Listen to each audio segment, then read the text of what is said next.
Talagang dehado at walang kaya ang ilan sa mga naging prediksyon ng ibang analis at mga banyaga ang naging tingin nila kay Manny Pacquiao na itapat sa mga kasalukuyang kampiyon. Noong panahong bago lang nakilala ang ating pambansang kamao dahil sa pagkakapanalo niya noon sa kampiyon ng IBF 122 na si Ledo Lebuaba. At kahit na ginulat ni Sir Manny ang Las Vegas dahil sa knockout na pagkakapanalo nito kay Lebuaba, ay marami pa rin sa mga banyaga ang wala pa ring believe sa kung ano pang ipapakita ng baguhang Manny Pacquiao sa mga top contender noong panong yun. Ngunit ang pagka-knockout na pagkatalo ni Lebuaba ay isa na palang hudyat na ang mga kamaong taglay ni Sir Manny ang gigimbal sa mga nagsisikatang boksingero. At siya namang pagkakamali ng mga ilang eksperto sa pag-analisa. At ang masaklap pa nito ay ang paulit na pagkatalo ng mga sugarol na hindi pumabor sa kakayahan ni Manny Pacquiao. Pero bago nga napatunayan ni Sir Manny ang mga ito ay talagang hinarap nito ang ilan sa mga boksingerong nalilitan ng pagtingin sa kanya. At nang matapos nga ang laban kay Lebuaba ay nakaharap nito ang isa sa pinakamagulang na kanyang nakalaban, ang Dominican Republic na si Agapito Sanchez, na kung saan nakaranas ito ng mga ilang foul sa kanilang labanan. At ang masaklap na low blow na kanyang tinamo na lubhang nasaktan ang itsura ni Sir Manny at naging split draw nga ang resulta, na inakala naman ng mga ilang banyaga na hindi gaanong ka-eksplosibo ang pambato ng Pilipinas. Ngunit sa mga sumunod na laban ni Sir Manny ay bumalik siyang kakaiba ang lakas na puro knockout ang inabot ng mga sumunod niyang nakatapat. Na pagkatapos nga kay Sanchez ay sumunod naman ang Colombian boxer na si George Julio noong June 2002 na kanya lamang tinapos sa loob ng 2 round dahil sa matinding knockout ang inabot. Freddie Roach told him to go in behind the double jab and followed him with the left hand. He did it twice in a row. In the second one, dropped Julio. This is some prospect, Bobby. To me, he's every bit as exciting. Sinundan naman agad ng laban nila ng Thai boxer na si Prayat Sawaingam sa kaparehong taon, ngunit knockout din ang inabot sa unang round pa lamang.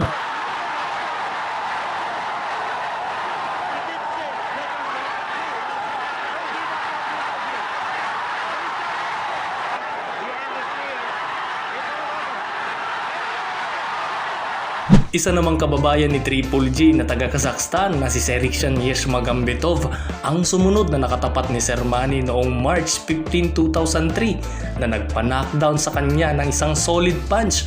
Ngunit kalaunay knockout rin ang sinapit sa round 5.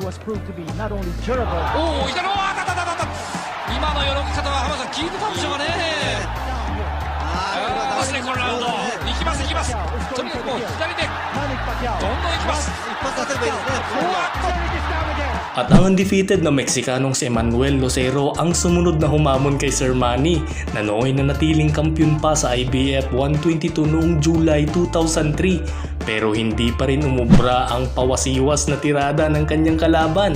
At sa round 3 nga lang ang inabot niya kay Pacquiao dahil halos mag-collapse na siya nang mapuruan ang kanyang panga, na itinigil agad ng referee ang laban at knockout ulit ang pagkakapanalo ni Sir Manny. Kaya naman lalo nang sumikat ang pangalan na Manny Pacquiao dahil sa lahat ng mga nakalaban niya sa 122 ay hindi nakakatagal sa kanyang mga kamao. At ang malupit na pagkakapanalo niya kay Lucero ang nakatawag ng pansin sa mga Meksikano na itapat ang kanilang superstar. At heto ang 4 na boksingerong sobrang sikat na pinalagapak ni Sir Manny sa mismong kasagsagan ng kanilang prime.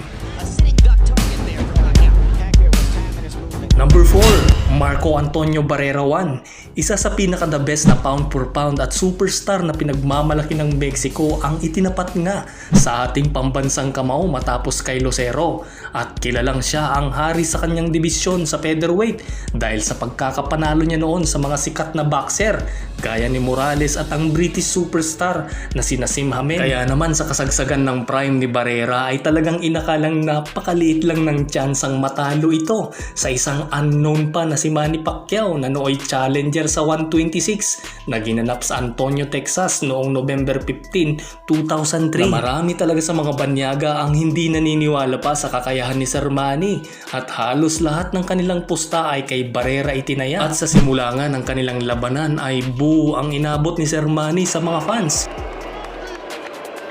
Dahil mabibilang lang sa mga daliri at kakarampot na mga fans ang sumuporta sa kanya na halos lahat naman kasi ng taong nanood sa venue ay kay Barrera sumuporta. Simula nga ng round 1 pa lang ay mabilis nang binilangan ng referee si Sir Manny. Ito'y matapos matumba mula sa pagkaka-outbalance pero hindi dahil sa suntok ng kalaban. Kaya naman nag-init lalo ang ating pambansang kamao at agad ding nakabawi nang pabagsakin niya si Barrera sa round 3 na siya namang biglang itinahimik ng arena matapos tamaan ng napakalinaw na straight left na tumama sa panga ni Barrera. At sa round 6 ay muli bumagsak ang kanyang katunggali nang tamaan ng left hook ni Sir Manny, ngunit hindi binilang ng referee at sinabing nadulas lang. Sa kalagitnaan nga ng kanilang labanan ay nagsimula ng kabahan ang mga fans ni Barrera, lalo na ang kanyang promoter na si Oscar De La Hoya, dahil sa malamang ay hindi lang pagsuporta ang ipinunta kundi paniguradong malaki-laking taya ang mukhang malabong mananalo. Paano ba naman kasi ay hirap sumabay sa bilis ni Manny Pacquiao at nagawa pang humirit ng suntok si Barrera sa round 9 habang inaawat ito ng referee. Nahalatang frustrated na ngunit binawasan pa rin ang kanyang score na mas lalong ikinatuwa naman ng mga ilang pumusta kay Pacquiao. At dahil nga dugong Mexico at halos karamihan ng mga fans na dumalo ay mga Meksikano, kaya naman ginawa ang lahat ng makakaya ni Barrera na tapatan ang mga rumaragasang kamao ni Sir Manny.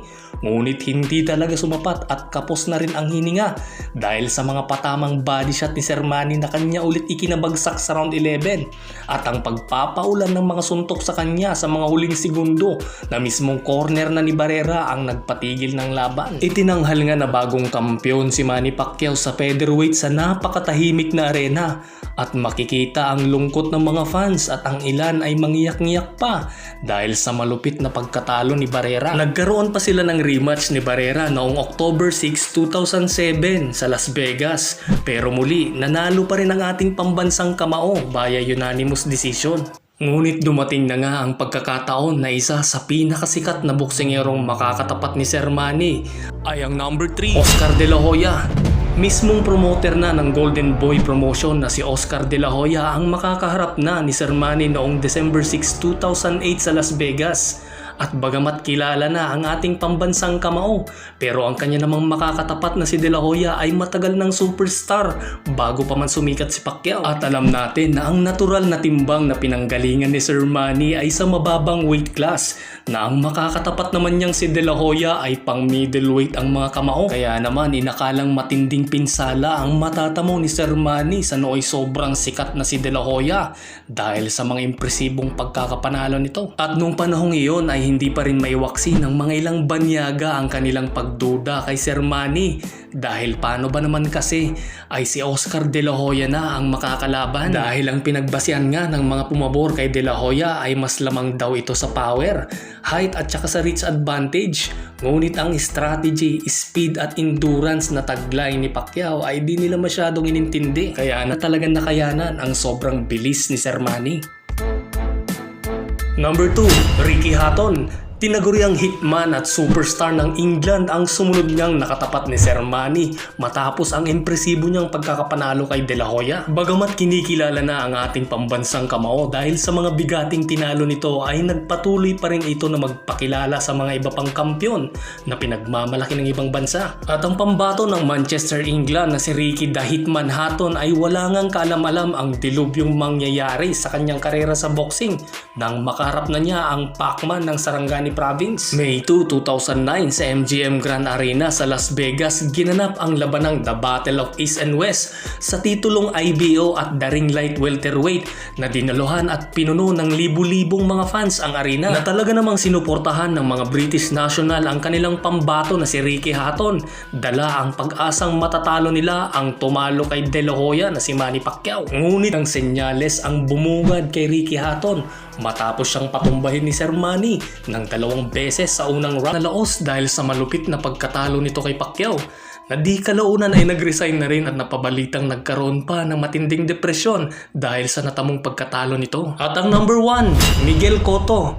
Matapos nga pabagsakin ang superstar ng England na si Ricky Hatton ay sinubukan nga rin ni Manny Pacquiao na harapin ang isa pang superstar na galing ng Puerto Rico. November 14, 2009 sa MGM Las Vegas, ginanap ang sumunod na nakatapat ng ating pambansang kamao, ang sobrang sikat at pinagmamalaki ng mga Puerto Rican, ang idol nilang si Miguel Cotto. Nakataya ang WBO Welterweight Championship noong panahong yon, pero gaya ng nakasanayan ng dumaraming fans ni Sir Manny ay eksklusibo at knockout ang inaasahang magiging performance ng ating pambansang kamao sa kanyang mga katunggali. Kaya naman hindi pinigo ni Sir Manny ang mga fans at laging sulit ang mga bayad sa ticket dahil sa ang laban nila ni Miguel Cotto ay talaga namang bakbakan ang ipinakita. Ngunit na ni Cotto ang pinakamaaga niyang knockdown sa kanyang karera sa boxing na nangyari sa round 3 at 4.